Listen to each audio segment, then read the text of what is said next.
오늘은 남덕현 이사님을 모시고 이야기를 나눠보도록 하겠습니다. 이사님 안녕하세요. 안녕하세요. 네, 이사님 오랜만이십니다. 아, 오랜만에 뵙습니다. 네, 어, 그동안 저는 오프라인에서 많이 뵀는데 연대 책방 온라인으로는 이제 되게 오랜만에 뵙는 것 같습니다.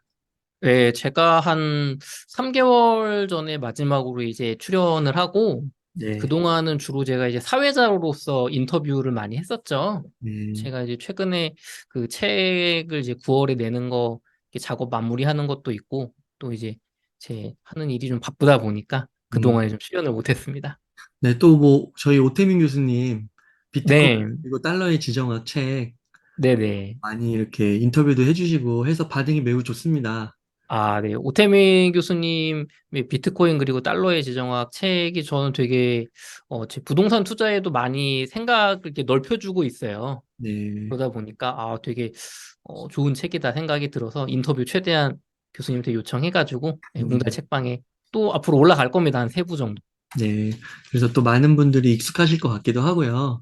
네. 근데 오늘은 이제 비트코인 얘기는 아니고 네. 부동산 이야기죠?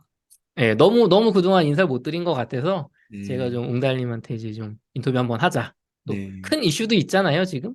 네. 아, 그리고 그래서 이제 아까 9월이라고 얘기하셨는데 이제 올해 안에 또 책이 나오시니까 네. 뭐 이제 또 기다리시는 분도 있을 것 같아서 이렇게 또 안부 전해 주셔서 감사드리고 그러면은 네. 부동산 한번 이야기 시작해 보도록 하겠습니다. 아, 네네. 요즘에 이제 최근에 굉장히 큰 이슈가 하나 뜬 것 같더라고요. 그 집값 띄우기 소위.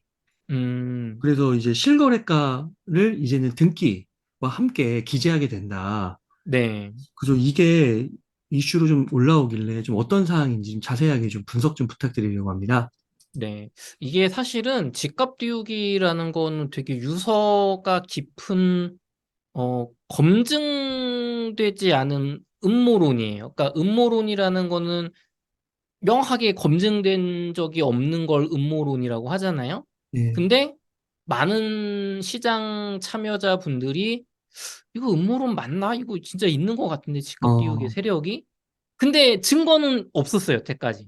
어, 이 얘기가 나온 게 지금 뭐 요번 몇 년 사이가 아니라 과거 참여정부 시절 2003년, 2008년 요 시기에 막 집값이 많이 올랐잖아요. 그때부터 사실 나왔던 얘기예요. 그때 이제 막 방송 피리 수첩 이런 거 보시면 그때도 막 이렇게 분여회가 집값 담합한다. 혹은 중개업소에서 막 집값 이제 올린다. 자전거래 같은 걸 한다. 소위 그런 얘기가 있었는데 중요한 거는 제대로 걸린 적이 없어요. 혹은 이제 그런 세력이 있지만 굉장히 극소수. 가 이제 적발이 되다 보니까 저거는 저런 분들이 뭐 일부 이탈을 해서 띄운다고 해도 너무 숫자가 적으니까 이게 효과가 없다라고 해서 의심스럽지만 무시됐다시피 했던 그런 거거든요. 근데 그 현상이 지금 심각하게 일어나고 있는 게 증명되고 있는 것은 아닌가 하는 네. 의혹이 지금 커지고 있는 상황이에요. 네. 그러면은 그 의혹을 조금 실체를 갖고 네. 의심 가는 정황을 갖고 한번 이야기를 해보면 좋을 것 같은데요. 네네. 그래서 먼저 과거에는 어땠냐면 제가 요걸 보여드릴게요. 어, 2021년이죠.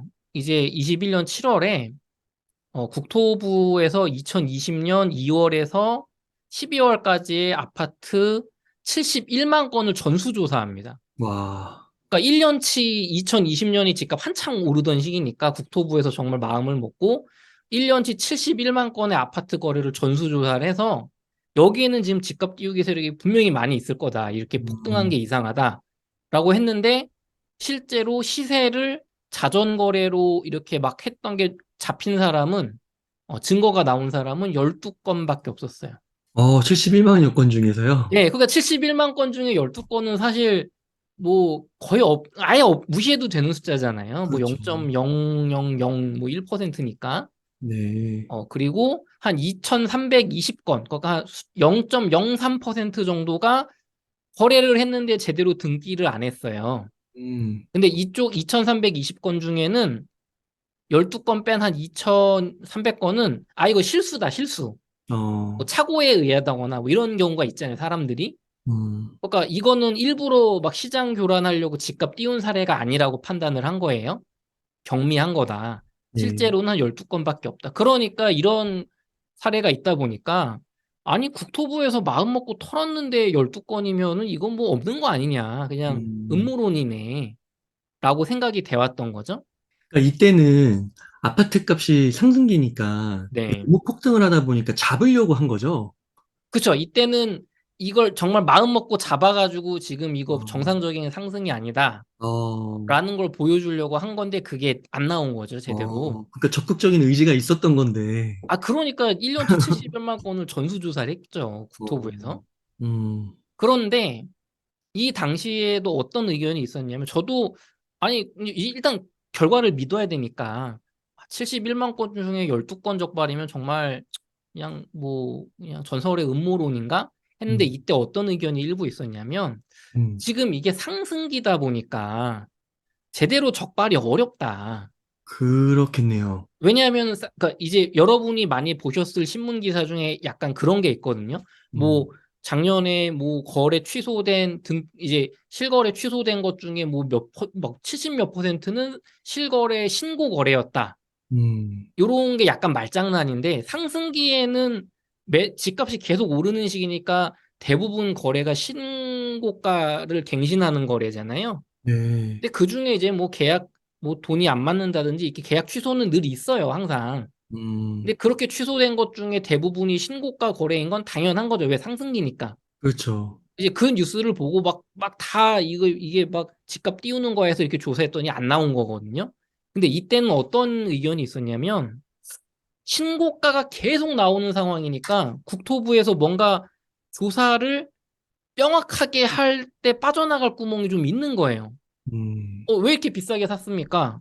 아니 뭐 집값 계속 오르니까 비싸게 샀어요 했을 때 뭐 이상하지가 않잖아요. 네, 그리고 71만 건이라는 걸 전수조사를 하다 보니까 이게 타겟팅이 좀 잘못된 거 아니냐. 너무 많은 숫자를 조사를 하니까 깊숙하게 이렇게 조사를 하는 게 아니라 약간 서류만 보는 식으로 좀 이렇게 넘어갔던 거 아니냐라는 음, 의견이 좀 있었단 말이에요. 그런데 이번에는 다릅니다. 지금 올해 같은 경우는 집값이 하락기잖아요. 그렇죠. 많이 떨어지는 시기다 보니까 그리고 뭔가 이 타겟팅을 예전처럼 넓혀가지고 전수조사를 하는 게 아니고 진짜 의심 가는 사람들만 소수를 제대로 한번 파보자. 음, 그런 조사를 하고 있단 말이에요. 그래서 이제 국토부와 한국부동산원, 부동산원까지 붙어서 21년부터 23년 2월까지 신고가인데 해제된 거.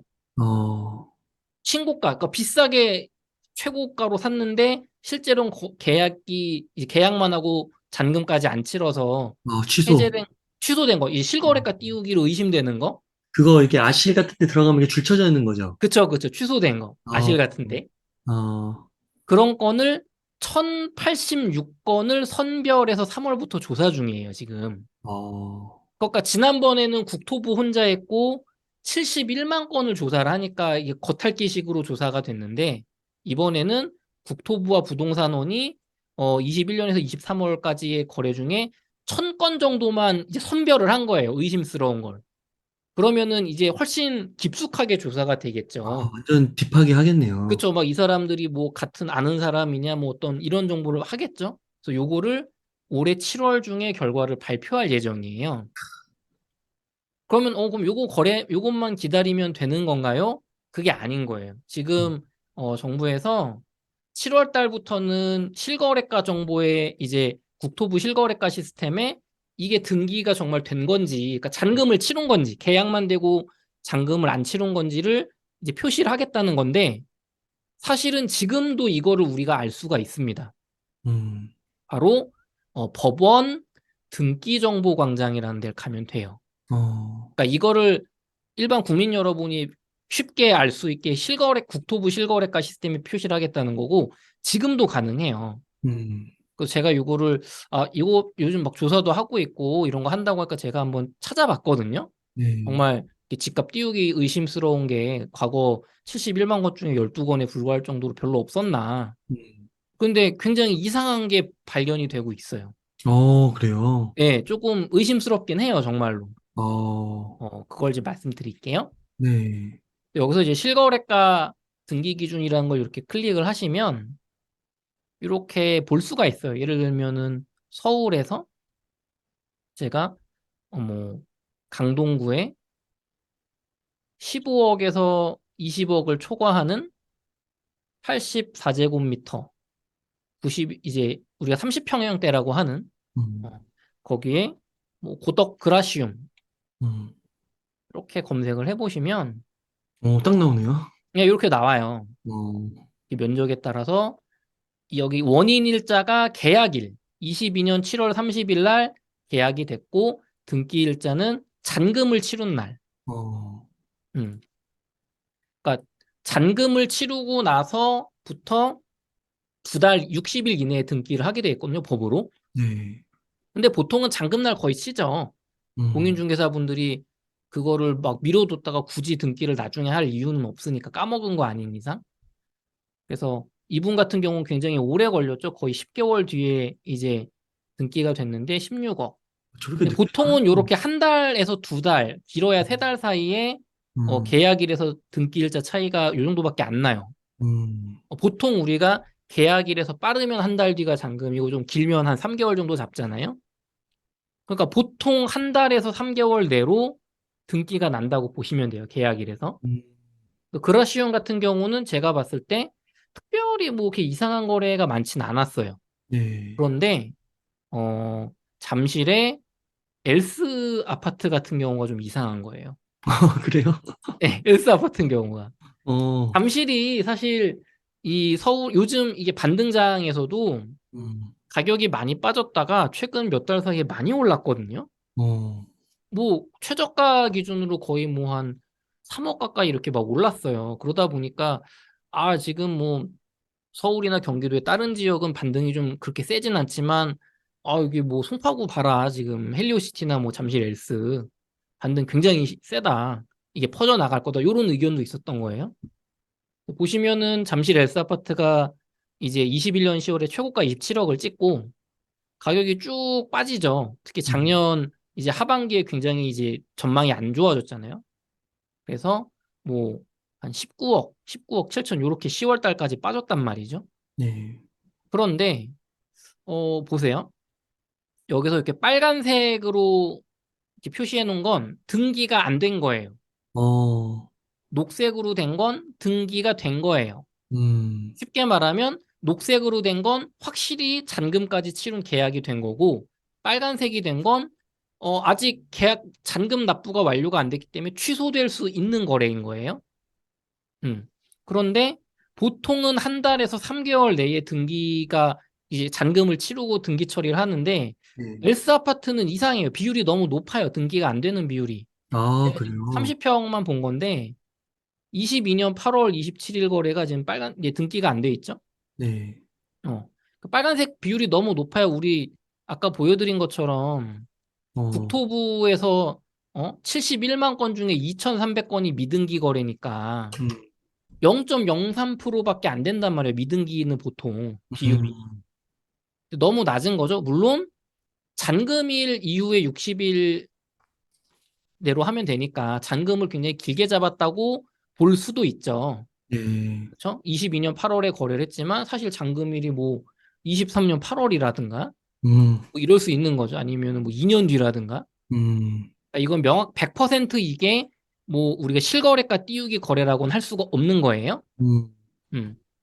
그래서 제가 봤을 때는 22년 뭐 11월 정도까지는 괜찮아요. 왜냐하면은 이렇게 등기가 된 거래가 더 비싼 가격 21억, 20억, 21억, 21억 이런 것들이 거래가 됐잖아요. 네. 이제 등기가 안 된 거래들이 가격이 더 싸단 말이죠. 막 19억대 후반. 음, 근데 제가 볼 때 이상하게 지기 시작하는 건 22년 10월, 12월 10일 거래 요거부터예요. 네. 어. 그래서 지금 22년 12월 7일 20억 4천까지 거래를 제대로 된 거래라고 우리가 일단 인정을 해볼게요. 가정을. 그러면 가격이 12월 달부터 급격하게 금리 인상이 되면서 우리가 굉장히 안 좋게 봤단 말이에요. 앞으로 전망을. 그쵸? 최소 고점 대비 30%, 최대 뭐 50%까지 빠질 수 있다. 라고 해서 우리가 한창 12월, 1월이 안 좋았는데 12월 10일 날 직전 거래에서 뭐한 1억 정도 오른 21억 3천만 원 거래가 갑자기 나왔단 말이죠. 네. 이때 굉장히 전망이 안 좋을 텐데. 그런데 등기가 지금 6개월이 지난 지금도 안 돼 있어요. 음, 잔금이 안 치러졌던 거죠. 그래서 23년으로 가면 12월 10일 날 21억 3천만 원이 거래가 나오니까 1월 달 18일 날 20억 5천, 18억 7천, 19억 8천 이렇게 사시는 분들은 싸게 샀다고 생각이 들겠죠. 네. 야, 12월에만 해도 21억 3천이었는데 지금 우리는 18억대 19억에 사니까 싼 거야. 음, 그런데 만약에 이게 집값 띄우기 거래였다면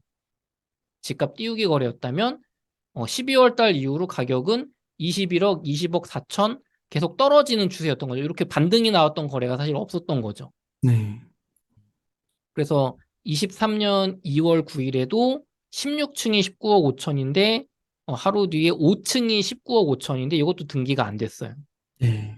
그리고 어, 또 하루 뒤에 이제 2월 11일에 17층이 20억 3천이 찍힌 거죠. 음, 이것도 등기가 안 됐어요. 그러니까 요 뒤에 사신 분들 19억 5천, 19억 9천에 사신 분들은 등기가 됐는데 이분들은 가격이 이제 반등하고 있구나. 1월 달이 저점이었구나. 음, 그러니까 요것도 내가 싸게 사는 거네 하고 샀다고 볼 수가 있죠. 네. 이제 정말 이제 심각하게 이상한 건 지금부터입니다. 어, 23년 2월 17일 날 21억 4,500으로 가격이 확 뜁니다. 그죠? 음, 19억대에서 20억대를 건너뛰고 21억 5천 가까이 나온 거죠. 네. 마찬가지로 아직 등기가 완료되지 않았어요. 음, 그리고 3월 3일 날 21억 5천만 원도 등기가 완료되지 않았어요. 네. 근데 3월 7일 날은 등기가 완료됐거든요. 어, 그러면 만약에 이 두 거래가 집값 띄우기로 계약만 했다가 이제 계약을 취소하는 그런 음, 집값 띄우기 거래라면 19억 5천, 19억 9천, 19억대였던 아파트 가격이 갑자기 앞에 21억 5천대가 나왔어. 네. 그리고 요즘 뭐 분위기가 막 이제 2월 달 후반부터는 좀 반등 나오는 것 같다. 이렇게 분위기가 좀 약간 바뀌었단 말이에요. 금리 인상도 좀 제어가 되고. 그래서 이분은 내가 지금 비싸게 사는 게 아니야. 왜 지금 시세가 21억 5천이야. 네. 라고 해서 사셨던 걸 수도 있죠. 만약에 이게 자전거래라면. 네. 그래서 그 뒤에 나온 21억 6천, 21억 5천, 21억 8천 5백 다 등기가 완료되지 않았어요. 음, 4월 26일 21억 2천만 원 등기가 완료가 됐는데 그러니까 이분 말고는 지금 등기가 완료가 안 된 거죠. 2월 17일부터 4월 26일 사이에. 네. 요 두 분 말고. 그러니까 만약에 정말 요게 집값 띄우기 거래였다. 여기 나왔던 것들이 앞으로 등기가 완료가 안 된다. 그건 굉장히 의심스러운 거죠. 음, 잔금일로부터 60일 이내에 2개월. 등기를 완료해야 됩니다. 그러면은 저기 4월에 계약하신 분들은 아직은 시간이 좀 있는 거라고 볼 수 있나요? 보통은 잔금을 한 달에서 3개월 정도로 잡는다. 한 달은 좀 촉박하게 잡는 거고 보통 2, 3개월 뒤를 잡거든요. 네. 그러면은 4월 달 4월 달에 거래하신 요 분들은 뭐 계약 잔금일을 좀 넉넉하게 남겼다면 한 3개월 뒤로 했다면 뭐 네. 아직 등기가 완료되지 않는 게 이게 꼭 자전거래라고 100% 확신하기는 어렵죠. 음, 보통은 공인중개사분들이 잔금날 이제 계약 완료를 하고 그때 이제 뭐 하루 이틀 내로 등기를 작업을 하거든요. 음, 그때 이후로 막 60일 뒤에 등기를 올리고 이러진 잘 않아요. 왜냐하면은 까먹으면 나중에 내가 벌금을 맞으니까 음. 잔금 실 때 보통은 등기를 처리를 한단 말이죠. 그러면 여기 가격에 이렇게 올리는 거는 계약한 건 올리는 건가요? 네, 계약된 게 올라오는 거죠. 아, 잔금 치르기 전에? 그쵸, 그쵸. 근데 저기 그러면 4월 26일하고 3월 7일 거래는 네. 거의 어떻게 보는 거죠? 계약과 잔금을 그냥 다 치러버렸다는 건가요? 그쵸. 계약과 잔금을 다 치러서 정상적으로 거래 완료를 확실히 했다는 게 증명된 거죠. 등기까지 했으니까. 어, 그러니까 이분 같은 경우는 지금 뭐 한 달 정도 만에 잔금 치르고 등기를 한 거죠. 음, 요분 같은 경우도 뭐 지금 6월이니까 한 2, 3개월 만에 잔금일 잡고 그날 등기 완료를 한 거죠. 음, 보통은 3월 달 거래면 지금 등기 완료가 되어 있어야죠.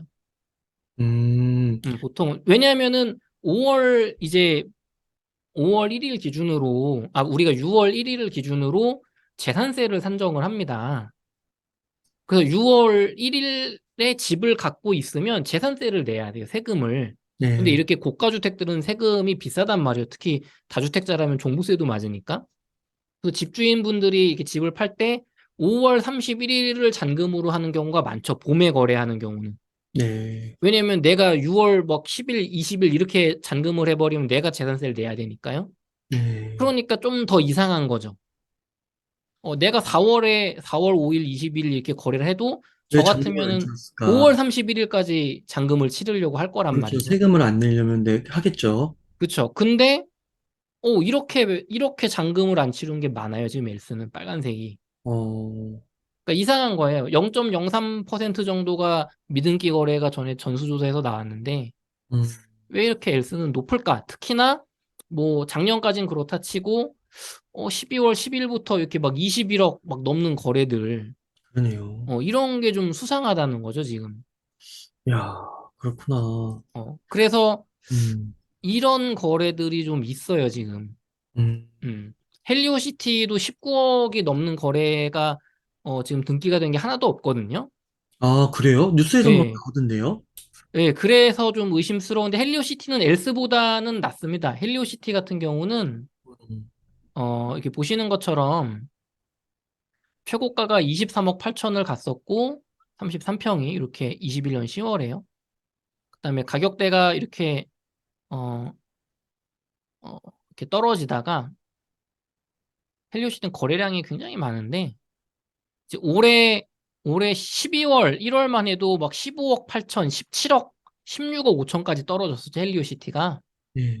그러다 가격이 슬금슬금슬금 이제 반등을 해서 뭐 17억, 18억 요 정도에서 왔다 갔다 했는데 이제 23년 2월 달에 18억 9천 나오고 3월 달부터 어, 어, 3월 31일부터 19억 2,500, 19억을 뚫었거든요. 네. 그다음 4월 달에 19억 천. 근데 이제 계약 취소됐죠, 이거는 바로. 음, 그다음에 이 또 4월 20일 날 19억, 21일 날 19억 7천. 음, 그리고 지금 19억. 그다음 19억 6,500, 19억 5천, 19억 4,500 나오면서 이제 17, 18억대가 아니라 19억대로 확실히 올라왔거든요, 가격이. 네. 근데 이제 3월 달부터 나왔는데 19억 거래가 헬리오시티도 지금 찾아보면 보시는 것처럼 음 15억 초과 20억 이하의 거래가 84평형에서 없어요. 아, 19억 거래가. 등기가 그렇구나. 완료, 그러니까 잔금까지 치렀다는 게 확정된 게. 어, 네. 그 말은 이거는 언제든지 취소가 나올 수도 있다는 거잖아요. 취소가 나올 수 있죠. 어, 단 잔금일을 길게 잡았다. 저는 뭐 7월 달에 잔금하기로 했어요. 혹은 뭐 1년 뒤에 하기로 했어요. 그럴 가능성도 있죠. 음, 특히나 3월 달 거래니까 뭐 6월 말로 했을 수도 있으니까 헬리오시티는 엘스에 비해서는 아직은 조금 더 지켜봐야 알 것 같다. 그런데 엘스는 확실히 이상하죠. 왜냐면 2월 달 거래는 지금 잔금을 이미 치렀어야 되고 막 작년 막 8월 거래, 10월 거래, 12월 거래 이런 건 이미 잔금을 치렀을 가능성이 되게 높은데 등기가 안 돼 있으니까. 물론 그러니까 이제 이런 거를 국토부가 이제 타겟팅해서 본다는 거예요. 네. 국토교통부와 한국부동산원에 이제 우리 어떻게 조사를 할 거냐면 예전처럼 이렇게 그냥 대충 하는 게 아니고 그럼 이거 계약서를 좀 봅시다. 예를 들면은 우리가 지금 의심하는 21억 5천 이런 거래들 음, 계약서를 공인중개사 가서 딱 계약서를 봤더니 잔금일이 막 25년으로 돼 있어요. 2년 음, 뒤로. 그러면은 이게 뭐 미등기가 당연한 거죠. 잔금일이 많이 남았으니까.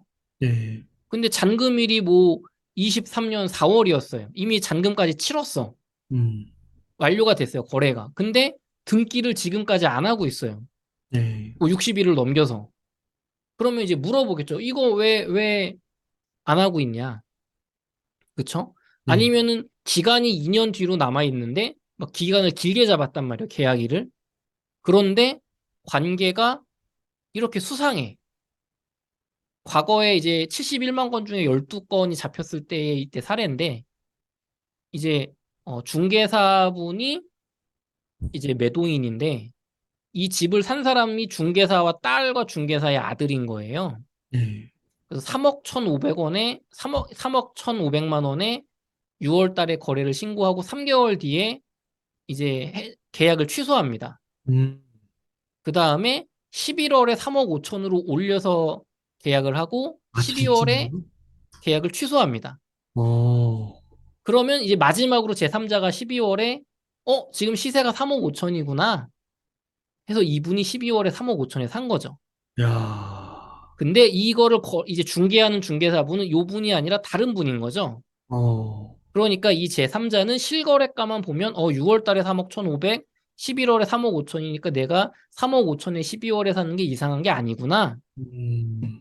그랬는데 이제 이게 계약이 취소가 된 거죠. 요게 실제로 이제 적발됐던 그 집값 띄우기 사례인 거예요. 네. 어. 그래서 요런 이제 지금 엘스의 이런 거래들도 국토부와 한국부동산원이 1,000명으로 타겟팅해서 지금 요런 식으로 정확하게 막 주변 관계를 파헤쳐 보고 계약서 보자고 하고 음. 하면은 잡아낼 수도 있겠죠. 그러네요. 그러니까 이게 음. 계약금이 보통은 이제 10%로 하잖아요. 그쵸. 근데 10%를 안 할 수도 있는 거잖아요. 그죠. 계약금은 얼마든지 조절 가능하죠. 와, 그러면 진짜 이거 너무 악용할 수 있는 여지는 있는 것 같은데요? 그죠. 계약금이 뭐 되게 뭐 1,000만 원 수준이라든가 그러니까요. 혹은 아니면은 그 꼭 계약을 취소했을 때 배액 배상을 해야 되는 건 아닙니다. 아, 그렇죠. 그러기도 하죠. 어, 실제로 저는 배액 배상을 안 받은 적이 있어요. 그분이 이렇게 매수하시는 분이 착오에 의해서 뭘 하셔가지고 아, 그냥 뭐 실수니까 그냥 넘어갑시다. 야, 돌려드렸어요. 제가 받은 계약금을. 야, 그러면 이거 진짜 너무 악용할 여지가 되게 큰데요? 악용할 수 있죠. 음, 근데 왜 이게 그러니까 의심스럽잖아요. 지금 제가 초기에 음모론이라고 말씀드렸던 게 분명히 의심스러운데 아니 국토부에서 마음먹고 71만 건 조사했는데 12건이라고 하니까 증거가 없으니까. 네, 근데 지금은 하락기잖아요. 그때는 뭔가 막 변명거리가 많았어요. 나는 이거 막 그냥 계약 완료하려고 그랬는데 파시는 분이 자고 났더니 집값이 2달 사이에 5천만 원 올라서 이분이 계약을 파기했다. 음, 할 때 뭐 의심할 수가 없죠. 집값 올라서 파기했다는데 그렇죠. 더 받으려고. 근데 음, 지금 같이 집값 떨어질 때 파시는 분이 파기했어요. 집값이 떨어졌는데 왜 파기했어요? 어? 한 달 전에 계약한 금액이 더 큰데? 이렇게 네, 파고 들어가면은 이제 변명거리가 적어지는 거죠. 그렇죠. 그리고 지금 거래 건수가 굉장히 줄어들었잖아요. 과거에 비해서. 거래량이 줄어들었으니까 과거에 비해서 이렇게 신고가 거래가 나왔을 때 이 사람들한테 이 시세를 형성할 때 한두 건이 시세를 형성해 버리니까 그렇죠. 더 이런 조작을 할 여지가 늘어났다. 혹시 그 거래량에는 네. 잔금까지 치르고 등기까지 친 거를 치는 건가요? 아니면은 계약만 해도 거래량이 들어가는 건가요? 제가 알기로는 계약만 한 개 거래량으로 들어가는 걸로 알고 있어요. 아, 그럼 심각하네. 요거는 정확히 좀 따져봐야겠지만, 근데 보통은 거래 취소가 그렇게 비율이 높지는 않습니다. 음, 거래 취소 비율이 그렇게 높지는 않아요. 음, 그렇군요. 그래서 만약 이거 어쨌든 발각되면 어떻게 돼요? 발각되면은 과거에는 네. 어 3천만 원 이하의 과태료 어, 처분이었어요. 뭐 등기를 제대로 안 했다거나 뭔가 의심이 되면 실거래가 허위 신고에 음, 대해서. 근데 이제 이 처벌이 강화됐어요. 올해 3월에. 그 3년 이하의 징역 또는 3천만 원 이하의 벌금. 음, 그러면은 특히나 과거는 3천만 원 이하의 과태료였으니까 음, 지금도 뭐 징역으로 사는 경우가 그렇게 많지는 않겠죠. 초범인 경우엔. 그러면은 요 위험을 감수할 만하죠. 그, 음. 그래서 요런 문제가 있는데 이게 올해 7월에 이제 발표를 한다고 하니까 좀 이번에는 제대로 좀 조사를 하셔가지고 지금 국민 여러분께서 막 이렇게 의심하는 사례들 이런 것들 좀 명확하게 좀 해결을 해주셔서 또 만약에 조사를 했는데 아이 뭐 집값 띄우기 없었다. 정말 1,000명 타겟팅 해가지고 정말 철저하게 막 조사를 했는데 아니다. 그러면은 요분들의 억울함도 풀리는 거잖아요. 이때 공인중개사 분들도 정말 정상 거래한 거고, 아, 이때 집값이 이렇게 금리 인상이 맞물리는다는 생각 때문에 좀 튀었었구나. 반등이 맞구나. 이렇게 또 생각해 볼 여지도 있는 거죠. 음, 그러니까 지금 무조건 집값을 띄우는 거래가 전국에서 발생하고 있다고는 확인된 게 없으니까. 음. 또 엘스 말고 제가 뭐 강동구 고덕 그라슘 이런 거 봤을 때는 뭐 멀쩡했거든요. 그쪽은 다 빨리빨리 신고 이제 거래하고 한번 보여드리면 보통 이런 식이에요. 보시면은 이 원인 일자가 계약일인데 여기는 이제 곧 헬리오시티거든요. 그럼 보통 3개월 안에 등기가 완료가 되죠. 여기는 2달, 여기 3개월, 그러네요. 2개월, 뭐 2개월, 3개월. 음, 그러니까 보통은 이렇게 한 달, 짧으면 한 달, 길면 뭐 한 3달, 4달? 요 정도에 다 등기가 완료가 된단 말이에요. 네. 그러니까 이렇게 막 1년씩 막 길게 등기가 안 되는 경우가 흔하지가 않아요. 보통 대부분은 정상적으로 거래를 하시니까. 음, 그러니까 지금 확실히 의심스러운 건 맞습니다. 이렇게 가격이 팍팍 올라간 거래인데 등기 비율이 왜 이렇게 낮지? 잠실 같은 경우는. 그래서 요거를 전국의 다른 아파트 여러분이 만약에 매수를 희망하시는 분들이면 제가 알려드린 어, 대한민국 법원 등기정보광장, 예, 대한민국 법원 등기정보광장에 가셔서 요 실거래가 요거를 클릭하셔서 한번 아파트를 보시고 이제 뭐 아실 같은 앱이나 뭐 리치고라든가 이런 뭐 네이버 부동산이라든가 그쪽에 실거래가 정보 확인을 했는데 신고가 막 집값 올라간 거는 등기가 막 안 돼 있다. 3개월 이상 됐는데 그러면은 지금 한번 의심해 봐야죠. 음, 그런 상황입니다.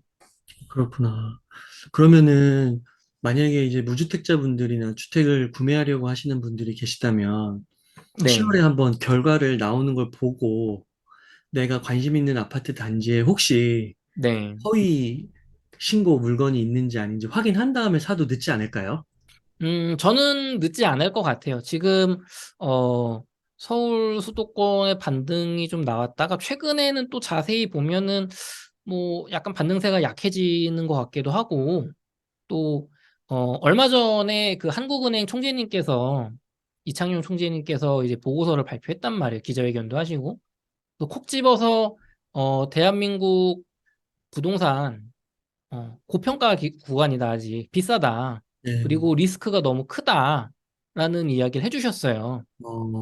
어, 지금 특히 올해 이제 하반기에서 내년 상반기 사이에 역전세, 서울 수도 그 전국 주택의 50% 정도가 와, 역전세 우려가 있다, 만기 때. 저도 그 소식 들었는데 어떻게 50%가 역전세예요?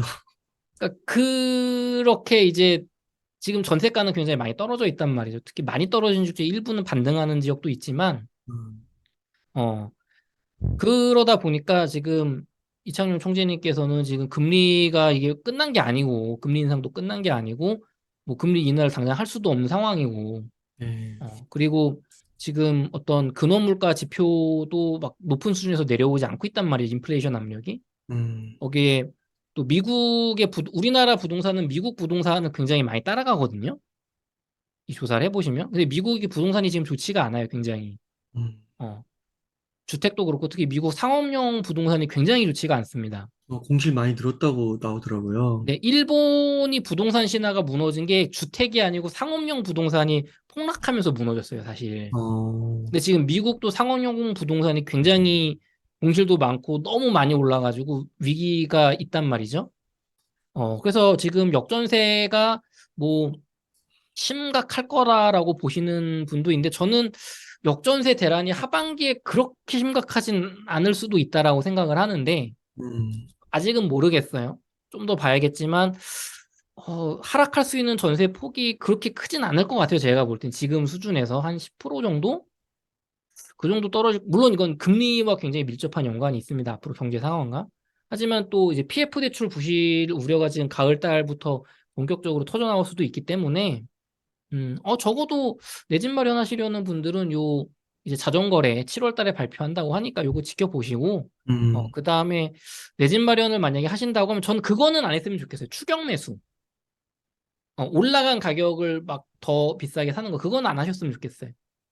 고점, 21년 고점 대비 서울은 그래도 최소 25%는 떨어진 가격에 매수를 하셨으면 좋겠고, 그 이상이라면은, 그 이하만 떨어졌다면 매수 안 하셨으면 좋겠고, 경기도는 30% 이상, 어, 폭락한 경우에만, 내 집 마련을 급하게 생각하시는 분들도 하셨으면 좋겠어요.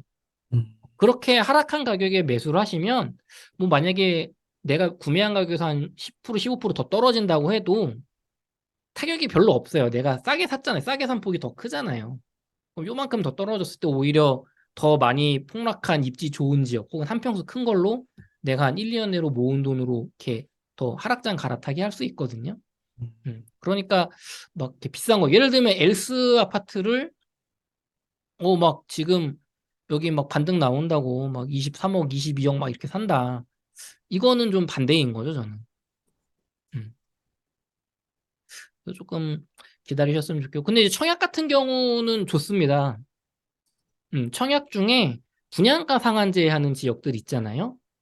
예를 들면 뭐 파주 운정지구에 최근에 굉장히 뜨거운 곳이 있어요. GTX 역세권인데 뭐 분양가가 뭐 4억 초반 수준이다. 뭐 와, 그런 경우는 굉장히 매력적이죠. 이 GTX 개통도 얼마 안 남았단 말이죠. 음, 과연 신축 새 아파트를 파주 운정 같은 그런 서울 출퇴근이 가능한 곳에서 GTX가 생긴다면 이제 곧 얼마 안 있으면 4억대로 살 수 있냐? 없거든요. 네. 비슷한 논리로 그래서 제가 둔촌주공 아파트를 올해 1월에 84 기준 13억대면 이게 나쁜 가격이 아닙니다. 분양가 상한제라서 괜찮은 가격입니다. 라고 말씀드렸던 거예요. 어디에도 대응할 수 있는 가격. 음. 음, 그러니까 밑으로 뭐 빠지더라도 10%, 15% 정도면은 그죠? 좀 감당할 수도 있는 거고, 그쵸, 그쵸. 또 더 빠진다고 하면 이제 하락장에 또 갈아타게 할 수도 있는 방법이 음, 있는 거고, 맞습니다. 아, 그렇게 접근을 해야 되는 거군요. 그래서 너무 기다리다 보면 또 놓칠 수도 있는 거고. 네. 그렇긴 한데, 이제, 결국에는 내가 어디에 이제 그 걸어볼 거냐인데, 이제 무조건 막 폭락 50%, 60%할 거야. 그거는 이제는 확률적으로 많이 낮아졌다고 봐요, 저는. 이제 제가 웅달님하고 한창 영상 찍던 올해 뭐 한 1월, 2월 정도까지만 해도, 한국은행이나 어떤 국내 연구기관의 보고서를 보면 훨씬 안 좋게 봤어요, 경제 상황을. 부동산 상황도. 막 경제 위기가 터질 수 있고 부동산발 경제 위기가 올 수도 있고 경제 위기 때문에 부동산이 터져나갈 수도 있고 중국도 막 부동산 폭락 위험이 있었고 그다음에 금리가 이렇게 빨리 저금리로 잡힐지를 몰랐죠. 그때만 해도 올해 금리 막 8% 간다. 대출금리 기준금리 막 5%, 6% 간다 했는데 지금 주택담보대출 금리 한 3.5% 나오거든요. 그러니까 별로 안 오른 거예요. 작년에 한 2.8% 하다가 지금 한 3.5%? 조금 신용 안 좋으신 분들은 4.5%니까. 그러니까 그때 올해 초에 막 정말 5, 60%가 떨어질 수도 있다는 건 이런 모든 게 겹쳐서 막 PF 대출 터지고 역전세 대란 나고 그런데 기준금리 계속 올라서 대출금리 막 7%, 8% 가고 이런 게 겹쳤다면 정말 대폭락이 올 수도 있었겠죠. 그러니까 저도 그 확률이 살아있을 때는 조금 더 기다려 보셔라. 그냥 길게 보셔라 했던 거고 지금은 한 30% 고점 대비 폭락한 건데 매수 나쁘지 않습니다. 로 돌아선 이유는 그러니까 약간 조금 더 중립적으로 간 이유는 제 생각엔 고점 대비 하락이 2차 하락이 오더라도 고점 대비 마이너스 한 서울 기준 한 40%? 마이너스 50% 가기 어려울 것 같아요. 네. 그러니까 이제 이렇게 나쁘지 않습니다. 30% 정도면. 음, 근데 막 15%, 20% 떨어진 가격에 사는 건 여전히 반대인 이유는 적어도 마이너스 3, 40%까지는 떨어질 2차 하락 가능성이 더 아직까지 높기 때문에. 음. 그래서 이렇게 말씀드리는 거고, 우리 한국은행 총재님도 그런 면에서 이렇게 주의를 주신 거죠. 국민 여러분, 좀 기다려 보세요. 너무 무리한 투자하지 마세요. 아직 하반기에 경제나 부동산이 안 좋을 가능성을 우리는 높게 보고 있습니다. 국토부나 아니면 뭐 건설산업연구원이라든가 이런 쪽은 제가 좀 신뢰를 잘 안 해요. 이런 쪽은 좀 정무적 판단이 많이 들어가는 보고서가 나온다고 저는 보거든요. 경험상. 근데 한국은행 보고서는 저는 굉장히 신뢰를 많이 합니다. 잘 맞아요, 한국은행 쪽은. 특히나 집값이 고평가다, 저평가다라는 보고서는 상당히 잘 맞아요. 지금 한국은행에서는 집값이 여전히 너무 우리 소득 대비 비싸다고 보거든요. 그러면은 굳이 이렇게 비싼 거를 아직 경제 여건이 확실하지 않아서 살 필요가 있나? 음, 음. 단 세종시나 뭐 일부 대구나 일부 인천에 굉장히 폭락이 뭐 50% 가까이 나온 곳 이런 곳들은 뭐 정말 급하신 분들은 뭐 사도 나쁘지 않다. 특히 세종시는 한 번 더 하락이 올 수도 있지만 지금 가격도 저는 세종시는 비싸다고 생각하지 않습니다. 음. 음. 네, 좋습니다, 덕현님. 오늘도 이렇게 유익한 인사이트 많이 나눠주셔서 감사드리고, 혹시 끝으로 하시고 싶으신 말씀이나 강조하고 싶으신 말씀 있으실까요? 어, 집값이 우리가 많이 민감한 시기죠. 요즘, 내가 막 집을 사야 되는데 뭐 다시 오르는 것 같기도 하고 또 어떤 지역은 아니다. 지금 이거 속으면 안 된다. 대폭락 시대 온다. 이런 인터뷰도 많이 나오시고요. 저는 여러분이 중심을 잡고 중간 정도를 보셨으면 좋겠어요.